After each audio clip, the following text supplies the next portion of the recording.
ভাবি আপনি এনে কেন?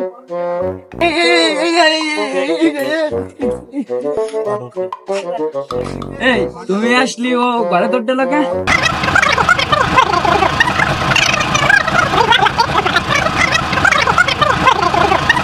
তাহলে সবকিছুই তো শুনলাম, তাহলে তোর শালি টালি বাদ, ওর সাথে ওর বিয়ে হবে।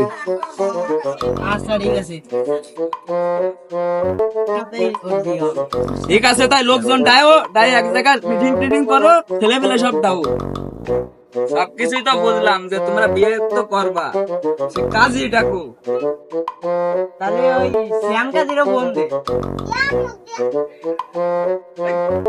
হ্যালো, কোন জায়গায় তুমি? ওই চলে